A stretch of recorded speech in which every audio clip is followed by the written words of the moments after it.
누가복음 4장 18절 19절 말씀입니다. 봉독은 4장 1절부터 21절까지 봉독하겠습니다. 시작. 예수께서 성령의 충만함을 입어 요단강에서 돌아오사 광야에서 40일 동안 성령에게 이끌리시며 마귀에게 시험을 받으시더라. 이 모든 날에 아무것도 잡수시지 아니하시니 날수가 다함에 줄이신지라. 마귀가 이르되 네가 만일 하나님의 아들이거든 이 돌들에게 명하여 떡이 되게 하라. 예수께서 대답하시되 기록된 바 사람이 떡으로만 살 것이 아니라 하였느니라. 마귀가 또 예수를 이끌고 올라가서 순식간에 천하만국을 보이며 이르되 이 모든 권위와 그 영광을 내가 네게 주리라. 이것은 내게 넘겨준 것이므로 내가 원하는 자에게 주노라. 그러므로 네가 만일 내게 절하면 다 네 것이 되리라. 예수께서 대답하여 이르시되 기록된 바 주 너의 하나님께 경배하고 다만 그를 섬기라 하였느니라. 또 이끌고 예루살렘으로 가서 성전 꼭대기에 세우고 이르되 네가 만일 하나님의 아들이거든 여기서 뛰어내리라. 기록되었으되 하나님이 너를 위하여 그 사자들을 명하사 너를 지키게 하시리라 하였고 또한 그들이 손으로 너를 받들어 네 발이 돌에 부딪히지 않게 하시리라 하였느니라. 예수께서 대답하여 이르시되 주 너의 하나님을 시험하지 말라 하였느니라. 마귀가 모든 시험을 다한 후에 얼마 동안 떠나니라. 예수께서 성령의 능력으로 갈릴리에 돌아가시니 그 소문이 사방에 퍼졌고 친히 그 여러 회당에서 가르치심에 무사람에게 칭송을 받으시더라. 예수께서 그 자라나신 곳 나사렛에 이르사 안식일에 늘 하시던 대로 회당에 들어가사 성경을 읽으려고 서심해 선지자 이사야의 글을 들이거늘 책을 펴서 이렇게 기록된 데를 찾으시니 곧 주의 성령이 내게 임하셨으니 이는 가난한 자에게 복음을 전하게 하시려고 내게 기름을 부으시고 나를 보내사 포로된 자에게 자유를 눈먼 자에게 다시 보게 함을 전파하며 눌린 자를 자유롭게 하고 주의 은혜의 해를 전파하게 하려 하심이라 하였더라. 책을 덮어 그 맡은 자에게 주시고 앉으시니 있는 자들이 다 주목하여 보더라. 이에 예수께서 그들에게 말씀하시되 이 글이 오늘 너희 귀에 응하였느니라 하시니 아멘. 거기까지 읽겠습니다. 18절 19절 말씀을 중심으로 3, 4분 정도 각자 묵상하겠습니다. 하나님의 말씀대로 영원한 왕이신 예수님이 임마누엘로 우리에게 오셨습니다. 우리 예수님은 하나님의 아들이시고 그리스도이시며 모든 삶의 여정에서 어떤 상황에서도 끝까지 믿고 전파할 바로 그 복음이십니다. 복음이신 우리 예수님은 성령으로 충만하여 가난한 자, 눌린 자, 잃어버린 자, 이방인, 여인들, 죄인 우리 모두 인간에게 복음을 전하시며 그리스도의 길을 걸어가십니다. 오늘 본문은 실제 역사 속에서 우리 예수님이 그렇게 사셨다라는 것을 차례대로 기록하며 확증해 주고 있는 말씀입니다. 누가복음은 신약성경 이제 복음서 중에 세 번째 위치에 있는 복음서 중에서 가장 분량이 긴 복음서입니다. 장수로는 마태복음이 더 많지만 실제 분량상으로는 누가복음이 가장 깁니다. 사복음서는 전체가 다 예수님의 나심부터 물론 마가복음의 나심에 대한 기록은 없지만 예수님의 사역, 죽으심 그리고 부활에 대한 부분들 특별히 승천, 예수님이 하늘로 올려져 가신 것에 대한 기록까지를 담아내고 있는 복음에 대한 내용이 담긴 하나님의 말씀입니다. 누가복음의 기록자는 보통 누가 이렇게 우리가 이해를 하고 있습니다. 사도 바울의 동역자이기도 하고 보통은 수리아 안디옥 출신의 이방인 그리스도인 이렇게 우리가 이해를 합니다. 그래서 직업은 의사였다 이렇게 우리가 추정을 합니다.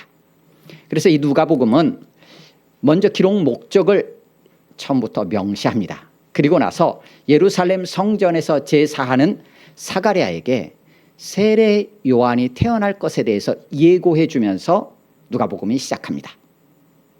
그리고 나서 예수님의 승천 이후에 제자들이 예루살렘에 돌아가 늘 성전에 있으며 하나님을 찬송했다라는 기록으로 24장이 마무리가 됩니다. 이 누가복음의 저자로 알려져 있는 이 누가가 또 이어서 기록한 하나님의 말씀이 사도행전입니다. 그래서 누가와 사도행전을 한 묶음으로 이해할 경우에 사도행전의 관점에서 누가복음을 정리하면 이렇게 정리할 수 있습니다. 예수님이 행하시며 가르치시기를 시작하신부터 사도들에게 성령으로 명하시며 승천하신 날까지의 기록이 누가복음입니다. 이게 사도행전 1장 1, 2절에 기록되어 있는 누가복음에 대한 간단한 정리입니다. 그 정리 또한 아주 객관적인 사실, 객관적인 입장에서 그냥 기록을 하고 있어요. 예수님의 나심부터 사역과 행하신 일들, 그리고 승천하신 그 상황에 대한 기록이다. 이렇게 정리를 하고 있어요. 그래서 누가복음을 구분을 할 때 내용이 많습니다. 24장인데 분량도 길기 때문에 한 장별로 내용이 굉장히 많습니다. 그래서 전체를 한번 읽는 것도 쉽지는 않습니다. 한 번에 읽는 게 쉽잖아요. 그래서 누가복음을 일반적으로는 사역 장소를 중심으로 해서 크게 세 부분으로 구분을 합니다. 그래서 1장 1절부터 9장 50절까지 갈릴리 중심의 어떤 사역, 9장 51절부터 해서 보통 19장 27절까지 예루살렘을 향해 가는 여정 속에서 행하셨던 사역들, 그리고 19장 28절부터 맨 끝까지 해서 예루살렘에서 사역, 이렇게 사역 장소를 중심으로 구분해서 이해를 합니다. 그렇게 이해하면 가장 쉽게 이해를 할 수 있습니다. 그럼에도 불구하고 오늘 이 시간 나눌 때는 좀 다른 부분으로 구분을 해서 나누겠습니다. 큰 틀은 동일하지만 예수님께서 사역하셨던 사역의 방향, 그리고 사역 장소, 이 두 가지를 함께 고려해서 크게 그냥 두 부분으로 구분해서 나누려고 합니다. 주보에 게재되어 있는 것처럼 1장 1절에서 9장 50절까지는 예수님의 나심과 갈릴리 중심으로 해서 하나님 나라 사역을 하신, 거기에 초점이 주어져 있다, 이렇게 이해를 할 수 있고요. 9장 51절에서 24장 53절까지는 크게 그냥 같이 묶어서 승천을 생각하시면서 예루살렘 사역에 초점을 맞추고 있는 내용, 이렇게 구분해서 이해를 해볼 수 있습니다. 이렇게 크게 구분하는 이유는 누가복음 전체 안에서 하나님 나라 복음을 전하셨다라는 이 표현과, 그리고 다른 복음서에 마가복음 맨 나중에 한 번 딱 나오긴 하지만 예수님의 승천, 하늘로 올려져 가신 그 사건에 대한 기록이 누가복음에는 두 번이 기록이 되어 있습니다. 그래서 예수님의 승천에 대한 부분을 묶지 않을 수가 없어요. 그래서 장소로 구분을 한다면 셋으로 구분을 하지만 예수님의 승천에 대한 부분들을 고려를 한다면 크게 두 부분으로 구조를 나누어서 말씀을 나눠도 무리가 없지 않나, 이렇게 생각을 합니다. 그래서 그런 이해 속에서 누가복음을 같이 나누려고 합니다. 누가복음은 다른 복음서들하고 조금 더 약간 구분되어서 하나님의 구원의 역사인 예수 그리스도 복음이 실제로 역사 속에서 어떻게 성취된 사건들인지, 우리 누가복음 1장 1절에는 사실 이렇게 표현되고 있어요. 성취된 사건들인지를 특별히 강조합니다. 그러다 보니까 예수님의 모든 행적들에 대한 부분들을 세계 역사하고 같이 연결지어서 기록을 합니다. 그래서 시대적 배경을 당시 로마의 상황들이 있었기 때문에 로마 황제라든지 당시에 유대를 다스렸던 왕들이라든지 이런 세계 역사와 연결지어서 누가복음의 사건들을 기록을 합니다. 또 하나는 실제적으로 복음을 전하는 것에 관심을 둡니다. 그래서 복음이라는 추상적인 어떤 개념보다는 실제로 예수님이 복음을 전하신 것, 행하신 그 내용 자체에 사실 좀 더 강조를 두어서 예수님이 실제로 행하셨던 사건들이다라는 것들을 조금 더 부각시키는 듯합니다. 그리고 다른 복음서도 비슷하긴 하지만 누가복음은 각 단락들이 시작할 때 거의 많은 경우에 이런 일이 있었어 라고 시작합니다. 이런 일이 있었지. 이때 이 장소에서 이런 일이 있었어 라는 형태의 표현들로 누가복음은 전체가 흘러갑니다. 무슨 일이 있었는가? 저기에서는 무슨 일이 있었지? 이때는 무슨 일이 있었지? 라는 것들을 기록하는 거예요. 우리가 뭔가 일기를 쓸 때라든지 사진을 보면서 기억을 할 때든지 이때 이런 일이 있었지 라는 어떤 실제적인 사실, 사건들 거기를 누가복음을 통해서 좀 더 우리 가운데 분명하게 보여주려고 하는 듯합니다. 그리고 누가복음은 다른 복음서들보다는 더 훨씬 더 예루살렘을 향해서 가시는 그런 예수님의 모습, 그래서 예루살렘을 향해 가시면서 선지자들을 통해서 기록하게 하신 모든 글들을 성취해 가시는 예수님의 모습이 강조가 좀 됩니다. 그래서 예수님께서 출생 후 태어나신 이후에 정결 예식 할 기간이 차요. 여인들이 남아를 낳게 되면, 남자아이를 낳게 되면 33일 8일째 할례를 행하고 33일 그러니까 7일간 정결케 되고 33일간 다시 정결하게 하는 기간이 지나야 돼요. 그래서 남자아이를 낳으면 총 40일, 여자아이를 낳으면 80일간 정결케 되는 기간, 쉽게 말하면 출산한 여인이 조금 더 편안하게 몸을 풀 수 있도록 돕는 시간, 이렇게 이해하셔도 돼요. 그 기간이 지나면 이제 그 다음에 예루살렘을 향하여서 예물을 드리고 하는 시기들이 있어요. 그래서 예수님도 성결 예식의 날이 차니까 예루살렘을 향해 가셨다라고 2장 22절에 기록해요. 그리고 해마다 그 부모가 6월절에 예루살렘으로 향해 가셨다. 그리고 특별히 예수님이 12살 되었을 때 예루살렘을 또 가셨다. 그리고 그 예루살렘에 머무셨다라는 기록들이 2장에 계속 이어져 나갑니다. 그러면서 승천하실 기약이 참에 이렇게 돼 있어요. 그러니까 하늘로 올려져 가실 날짜가 꽉 찼다. 그러자 예수님께서는 어떻게 굳게 결심하시냐면 예루살렘을 향해 가야겠다라고 굳게 결심하십니다. 그게 9장 51절입니다. 그래서 누가복음 전체에서 굉장히 중요한 획을 긋는 표현입니다. 그리고 그 이후에 예루살렘을 향해 가실 때 사마리아와 갈릴리 사이로 지나가셨다. 예루살렘을 향해 가시면서 선지자들의 모든 글이 인자에게 응해야 될 것이다 라고 예고도 하십니다. 또 부활하신 이후에 엠마오로 향하던 두 제자가 부활하신 예수님을 만난 후 예루살렘을 향해 돌아갔다 기록하고, 승천하신 이후에 제자들이 다시 예루살렘을 향해 돌아가서 늘 성전에서 하나님을 찬송했다 라고 기록하면서 누가복음 전체는 뭔가 예루살렘을 향해 가시는 예수님의 모습과 제자들도 예루살렘을 향해 가시는 모습으로 시작 1장부터 예루살렘을 향해서 예루살렘 안에 있었던 일들을 좀 상세히 기록하면서 전개를 해 나갑니다. 그러면서 예루살렘과 함께 성전이 강조됩니다. 그래서 다른 복음서들과 달리 누가복음 1장부터 성전에서 있었던 일을 기록하면서 시작합니다. 세례 요한의 출생을 예고하는 것이 어디에서 일어났느냐? 예루살렘 성전에서 제사할 때 일어났다. 이렇게 기록합니다. 세례 요한의 아버지인 사가랴가 자기 순서가 되어가지고 제사를 드리기 위해서 성전으로 들어갔어요. 그 안에서 천사가 나타나서 세례 요한의 출생을 예고합니다. 누가복음이 끝나는 마지막도 예수님이 승천하신 이후에 제자들이 어떻게 하느냐? 예루살렘을 향해 돌아가서 성전에 늘 있으면서 하나님을 찬송했다. 예루살렘과 예루살렘, 성전과 성전, 제사와 찬양, 이렇게 묶여져 있어요. 누가복음. 우리의 인생의 삶의 일평생의 여정이 그 안에 있지 않나, 이런 생각들을 한번 해보게 됩니다.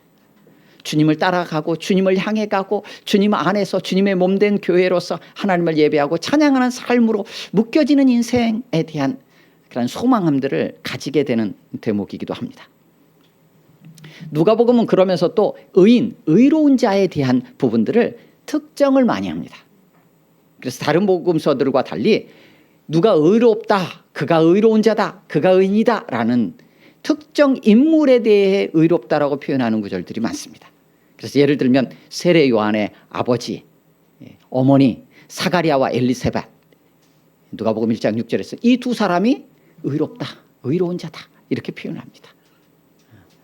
뿐만 아니라 사가랴의 예언 중에서 요한에 대해서도 그가 성결과 의로 두려움이 없이 섬기게 될 것이다 라는 세례 요한이 의로운 자에 대한 부분도 언급을 합니다.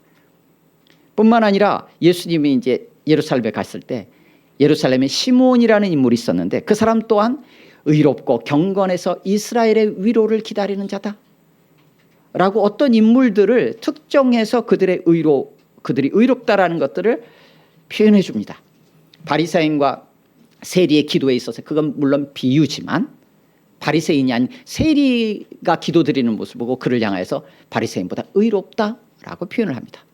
예수님이 죽으신 이후에 예수님을 장사하는 장면에 있어서도 공회의원으로 있었던 선하고 의로운 자 아리마대 사람 요셉에 대해서도 의롭다라고 지칭합니다. 더 나아가서 마태, 마가복음에서는 예수님이 십자가에 달려 죽으실 때 밑에 있었던 백부장이 뭐라고 고백을 하냐면 당신은 진실로 하나님의 아들이었다 이렇게 표현합니다. 근데 누가복음은 이걸 어떻게 표현하냐면 이 사람은 진실로 의인이었다 이렇게 표현해요.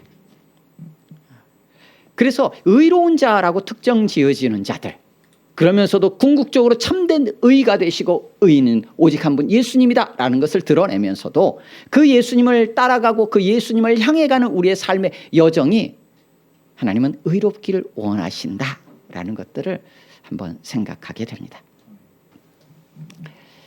주보를 참고하면서 우리가 단락구조를 잠깐 한번 이해해 보는 게 좀 필요해 보입니다. 크게 두 부분으로 구분을 지었어요. 9장 50절까지 예수님의 나심과 관련된 부분들과 갈릴리를 중심으로 한 하나님 나라 사역에 대한 부분들에 초점이 맞춰져 있어요. 그 부분에서 특별히 앞부분에 1장 1절에서 4절까지 목적을 제시해 주고 4장 13절까지는 예수님의 나심과 관련되어지고 사역을 준비하는 그 단계 속에 일어났던 일들을 기록해 줍니다. 그리고 4장 14절 이제 오늘 읽었던 본문이 포함된 44절까지는 성령님이 임하셔서 예수님께서 하나님 나라 사역을 하시게 될 텐데 그 사역이 과연 어떻게 이루어지게 됐고 과연 그 사역에 하나님 나라 사역에 어떤 하나 경험할 수 있는 하나의 예들은 무엇일까? 라는 부분들에 대한 것을 개괄적으로 좀 보여줍니다.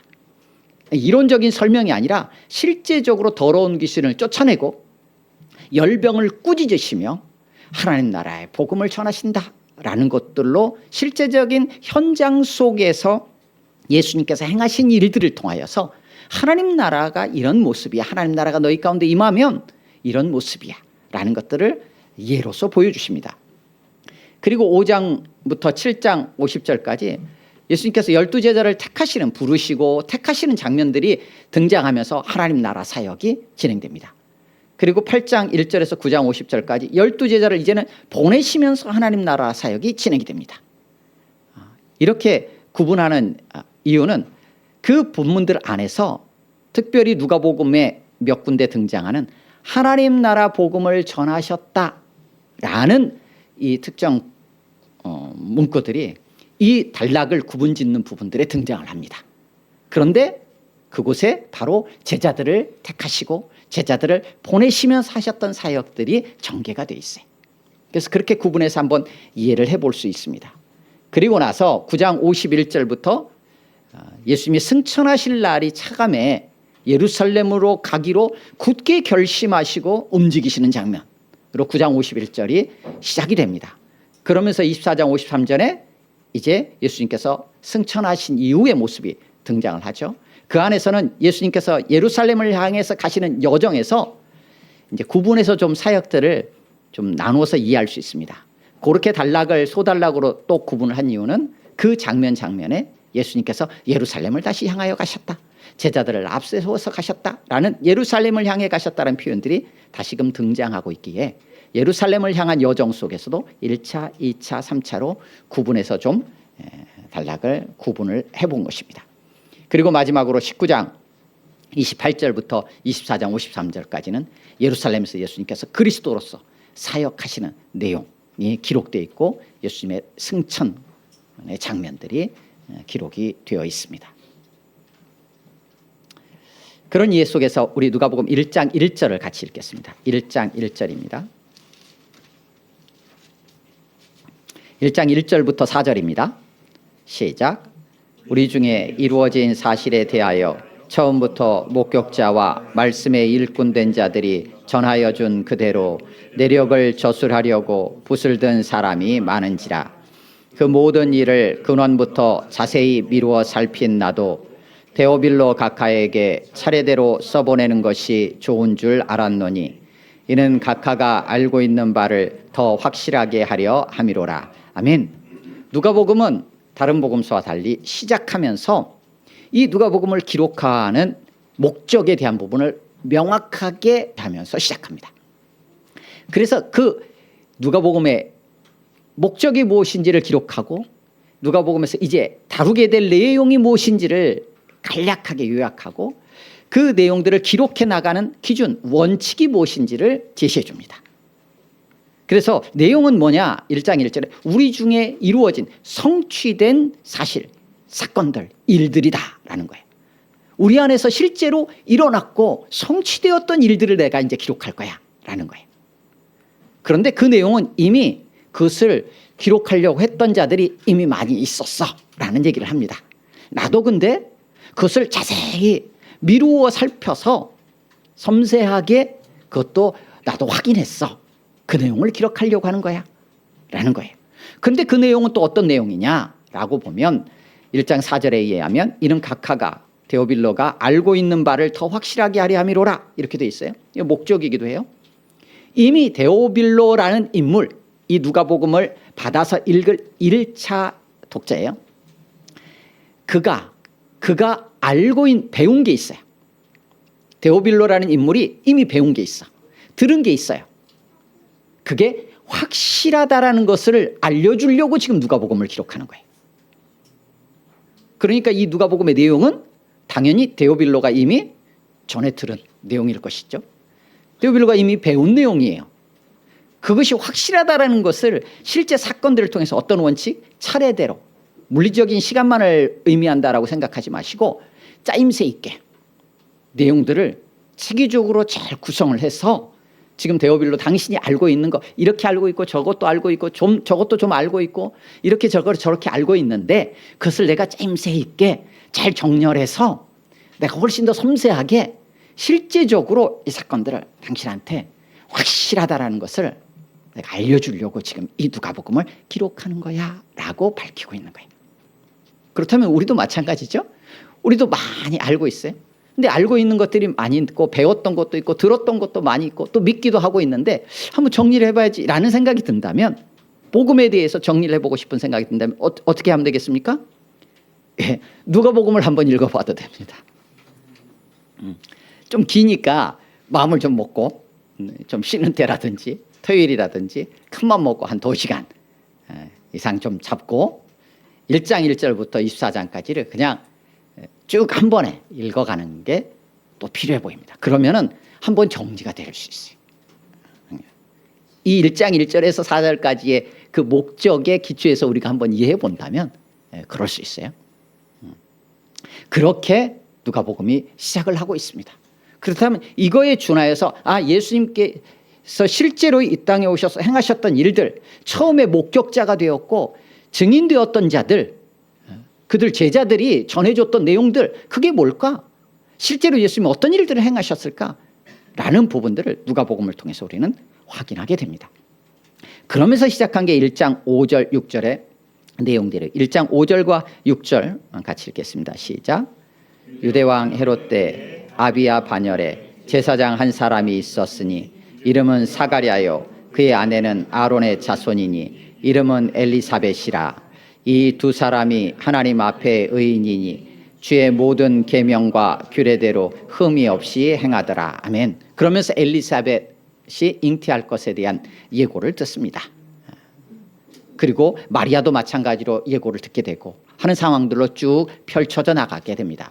그런데 예수님이 사역하시기 이전인 4장 13절까지 내용에서 이 앞부분에는 특별히 성령님에 대한 언급이 굉장히 많습니다. 성령으로 가득 차 있어요. 가득 차 있어요. 마가복음도 짧은 앞부분에 나심에 대한 얘기는 없지만 성령님에 대한 언급을 3번 하면서 성령으로 말미암아 예수님께서 이 사역들을 행하게 되신다라는 걸 드러냈는데 누가복음은 훨씬 더 많이 집중되어 있습니다. 오히려 중간 뒤쪽으로 넘어가면 성령님에 대한 직접적인 언급들은 사실상 거의 찾아보기 쉽지 않아요. 앞부분에 굉장히 집중되어 있어요. 그러면서 예수님의 사역이 어떻게 시작되었는지에 대한 부분들을 명확하게 보여줍니다. 그 절정이 오늘 본문입니다.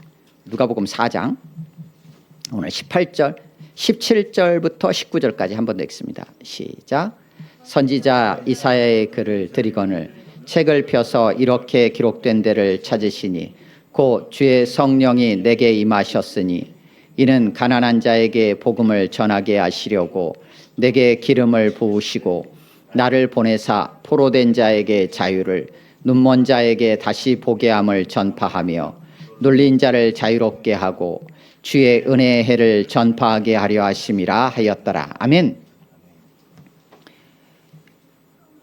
마태복음에서도 천국이 가까이 왔다 라고 하면서 예수님 사역을 시작하십니다. 마가복음에서도 하나님의 복음을 전파하시면서 때가 찼고 하나님 나라가 가까웠다, 회개하고 복음을 믿으라, 이렇게 시작했어요.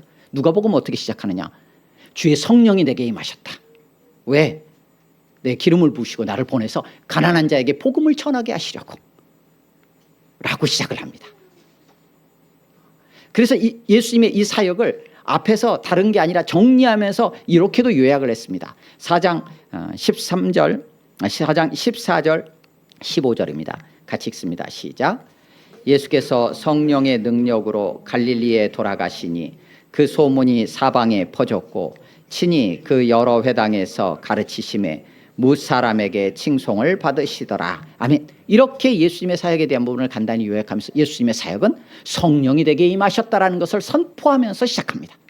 그런데 그냥 예수님께서 그냥 혼자 생각으로 하신 게 아니라 하나님의 아들이신데, 하나님이신데도 불구하고 구약의 선지자를 이사야를 통해서 이미 약속하셨던 말씀을 가져와서 그 말씀이 21절 4장 21절에 의하면 오늘 이 말씀이 너희 귀에 응하였다, 이루어졌다, 성취되었다 라고 예수님이 선언하시죠. 구약의 말씀을 가져와서 예수님께서 자신의 사역, 자신의 현재 상태, 정체성, 앞으로의 사역의 방향에 대한 부분들을 정리하십니다. 주의 성령이 내게 임하셨다. 왜? 가난한 자에게 복음을 전하게 하시려고. 그렇다고 하면 앞으로 전개될 하나님 나라 사역은 뭐겠어요? 가난한 자에게 복음을 전하는 사역인 거예요. 그래서 복음하고 개념이 아니라 예수님은 복음을 전하시겠다라는 얘기를 하는 거예요. 근데 그게 어떻게 가능했냐? 성령이 내게 임하셨기 때문에 가능하다는 얘기를 하시는 거예요. 그런데 예수님은 어떻게 지금 이 자리까지 오셨느냐? 4장 우리가 14절에 읽은 것처럼 성령의 능력으로 지금 갈릴리에 오셨어요. 그래서 성령으로 사역하시는 예수님의 이 모습들이 앞부분부터 쭉 기록되어 있는데 거꾸로 올라가 보겠습니다. 4장 14절에서 성령의 능력으로 지금 갈릴리에 오셨어요. 근데 4장 1절 2절입니다. 예수님이 시험 받으시는 장면이에요. 4장 1절 2절 시작. 예수께서 성령의 충만함을 입어 요단강에서 돌아오사 광야에서 40일 동안 성령에게 이끌리시며 마귀에게 시험을 받으시더라. 이 모든 날에 하시니 날수가 다함에 줄이신지라. 아멘. 예수님이 갈릴리에 오신 것도 성령의 능력으로, 예수님이 시험 받을 때 성령의 충만함을 입어 성령에 이끌리셔서.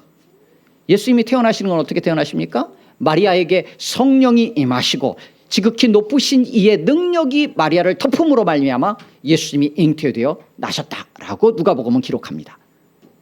그러니까 예수님의 모든 나심부터 예수님의 모든 사역들과 사역들이 시작되어지고 앞으로 해나갈 모든 사역은 다 성령님과 직결되어 있어요.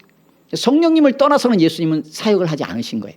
성령님을 떠나서는 예수님이 사역하실 수 없으셨다라는 거예요. 왜냐하면 예수님이 완전한 인간으로 오셨기 때문이에요. 예수님은 하나님이세요. 성령님도 하나님이세요. 그런데 굳이 예수님이 성령에 충만하고 성령의 인도하심을 받아야 될까라고 했을 때 예수님은 완전한 인간으로 오셨어요. 그렇다면 예수님은 예수님 혼자만 사역하시고 끝내실 게 아니에요.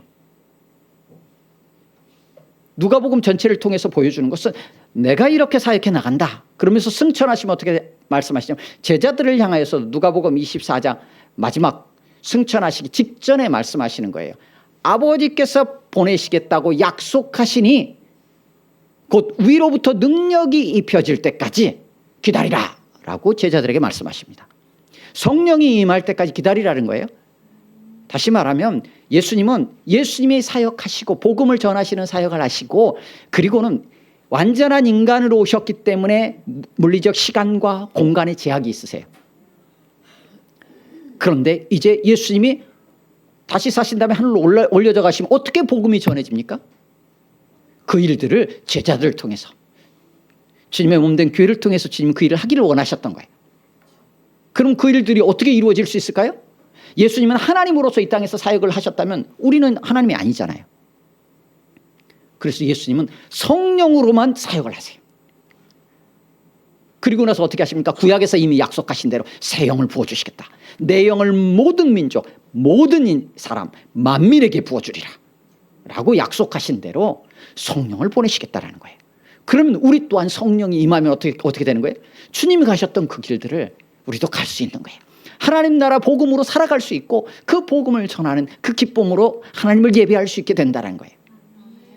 그것을 예수님의 사역의 전반을 통해서도 보여주시는 거예요.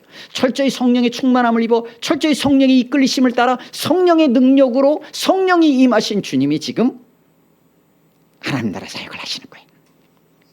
우리 또한 그 성령의 충만함을 구하고 성령의 인도하심을 따라 성령의 능력이 아니고서는 우리의 삶의 여정이 진행이 될 수 없음을 우리 주님을 통해서 확인하게 돼요. 이후로는 성령님에 대한 언급이 직접적으로 거의 별로 등장하지 않아요. 가르치시는 장면들에서 조금 등장하지만. 그러면 그 앞으로의 사역에서는 예수님은 성령님과 무관하게 하셨을까요? 아니요. 그 장면들이 뭘로 이렇게 이어지냐면 기도하셨다는 거예요. 그래서 누가복음은 기도에 대한 가르침에 대한 부분도 있지만 실제로 예수님이 기도하시는 장면에 대한 기록이 누가복음에는 많습니다.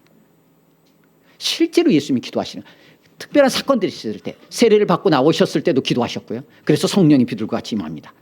변화산에서 예수님이 영광스럽게 변화되시는 장면 속에서도 예수님은 기도하셨고요. 12제자를 딱 하실 때도 예수님은 기도하시고요. 밤새 기도하시고요.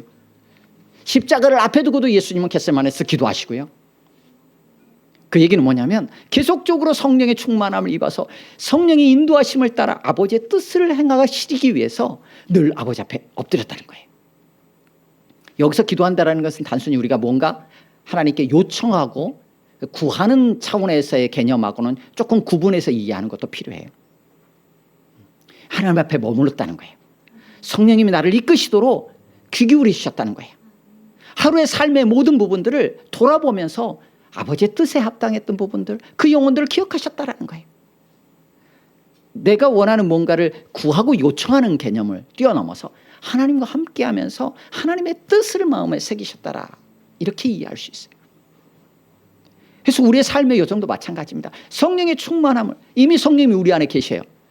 예수님이 승천하신 이후에 성령님을 보내주셨어요. 그래서 오순절 성령 강림 사건을 통해서 성령님이 오셨어요. 그로 인해서 우리는 예수님이 그리스도요 하나님의 아들이시라는 걸 우리가 믿고 구원받은 하나님의 자녀가 되었어요.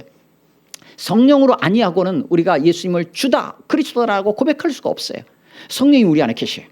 하지만 성령에 늘 사로잡혀서 성령의 인도하심을 따라가도록 하나님 앞에 엎드리는 게 필요해요.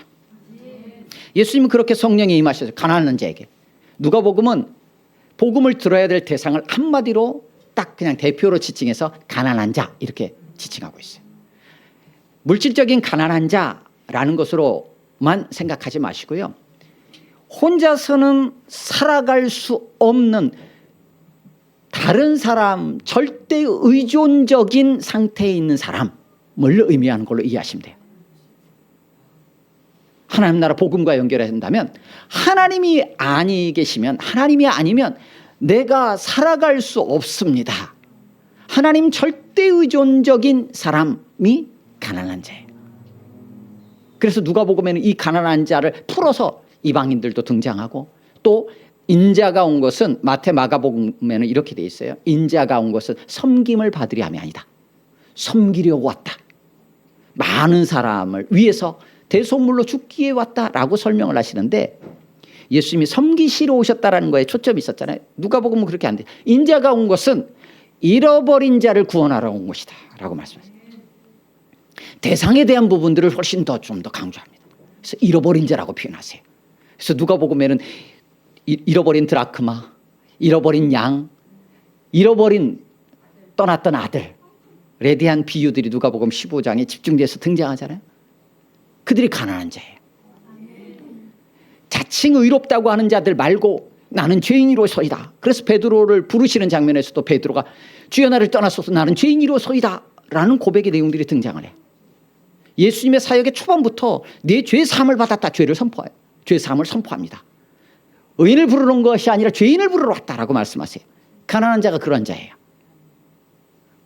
그렇다면 우리 또한 가난한 자죠. 이 땅의 모든 자들이 사실은 가난한 자예요. 그런데 자칭 의롭다고 하는 자들은 가난하지 않아요. 부유한 자들은 하나님 나라에 들어가기가 어찌 어려운지 낙타가 바늘기로 들어가는 것보다 어렵다 말씀하세요. 그것은 물질적인 부요의 개념에 짠하지 마시고 내가 의롭다라는 거예요. 내 행위로 나는 의롭다고 여김을 받을 수 있다라는 착각 속에 살아가는 자들, 자칭 의인이에요. 주님은 성령이 임하여서 바로 그 가난한 자, 우리 하나님이 아니면 안 돼요 라고 하나님 앞에 엎드리는 자, 그들에게 복음을 전하려고 성령이 충만하셔서 이 땅에 오셔서 사역을 해나가신 거예요. 그 사역의 길이 어디였어요? 십자가를 향해 가셨고 십자가가 끝이 아니었습니다. 누가복음을 통해서는 그것이 분명 주님의 승천과 연결되어서 제자들에게 임하게 될 성령의 임하심까지 누가복음은 내다보면서 지금 기록하고 있어요. 말씀을 정리하겠습니다. 누가복음을 통해서 우리가 삶의 여정을 걸어가면서 과연 어디를 바라보고 어디를 향해서 나가야 될 것인가 라는 것들을 예루살렘, 성전 등을 통해서 주님이시다라는 것을 분명하게 보여주십니다. 우리가 성령이 임하여 예수님을 구주로 믿고 구원받은 하나님의 자녀로 가난한 자, 그럼에도 불구하고 여전히 주님이 아니면 살 수 없습니다라는 여전히 가난한 자의 모습으로, 여전히 잃어버린 자의 모습으로, 여전히 죄인이었지만 주님이 회복시킨 자로 늘 주 앞에 엎드리는 삶을 살아가게 될 텐데, 그 삶의 여정에서 주님이 가셨던 길이 바로 그 복음이 온 땅에 전해지는 거였어요. 그렇다면 우리의 삶의 자리, 허락되어진 삶의 자리는 다 복음이 전해지는 하나님 나라가 이루어지는 현장이라는 거예요. 그 현장을 우리는 어떻게 살아갈 수 있을까라고 했을 때 오직 성령의 충만함으로, 오직 성령의 인도하심을 따라, 오직 성령의 능력으로만 가능하다는 것을 분명하게 보여주십니다. 그 삶을 위해서 늘 주 앞에 엎드리고 우리의 삶들을 돌아보며 하나님께서 어떻게 우리를 이끌어 가실지 주님께 묻고 듣고, 그렇게 주님이 가셨던 것처럼 우리에게 허락되어진 삶의 여정을 그렇게 하나님 나라 복음으로 살아가며 늘 하나님을 찬양하고 찬송하는 하나님의 사랑받는 데오빌로, 하나님을 사랑하는 데오빌로의 삶을 살아갈 수 있기를 주님의 이름으로 축원합니다. 아멘. 함께 기도합니다. 시간 말씀을 기억하면서 기도하시고요. 우리를, 그러한 가난한 자였던 우리를 불러주셔서 가난하지만 이제는 하나님의 나라가 임한 자로서 하나님의 나라를 누리며 이루어가는 삶으로 살아가도록 우리를 불러주셨습니다. 기쁨으로 감사함으로 하나님을 노래하면서 그 길을 성령의 인도하심을 따라 걸어가게 하옵소서. 성령님 도와주시고 늘 주 앞에 엎드리며 겸손하게 그렇게 주님을 따라갈 수 있는 저희들 되기를 소망합니다.